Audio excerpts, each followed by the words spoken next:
Mchezaji anaitwa Alan Okello ambaye licha ya kwamba ni mchezaji mzuri, lakini mijadala kila siku inaibuka kuhusiana na maisha yake pale Young Africans, kwa maana ya kwamba mpaka sasa hivi hajafunga bao na sidhani kama ana assist pia Hans Raphael Okello.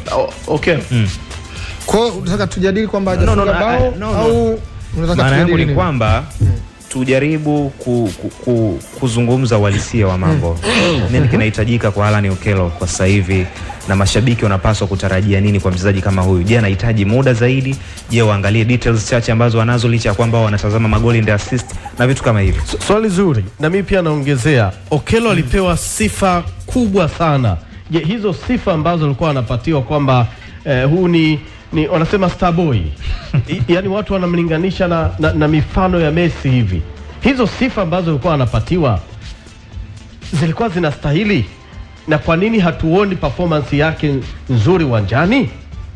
Swali la msingi liko hapo Jimedani. Nimeongezea. Tuanze na Rich, anasema nini kinatakiwa zaidi? Anapaswa kupata time. Bado. Sawa. Ni mchezaji mpya kwenye ligi.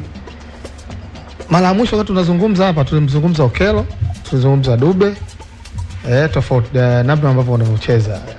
Mimi kwangu Okello ni mchezaji mzuri kwa maana anajua kuucheza mpira wenyewe.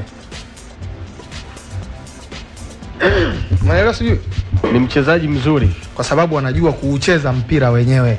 Kabla hatujaweka anafunga goli, ametoa assist, sio amefanya nini, lakini je, mpira wenyewe ukifika kwake, first touch, namna anavyopasia, pasi ndefu, pasi fupi, sawa. Tukiwa hatuna mpira space creation, lakini tukiwa tuna mpira space creation, tukiwa hatuna mpira namna ambavyo anavyoshiriki kwenye marking, vitu vinne vikubwa.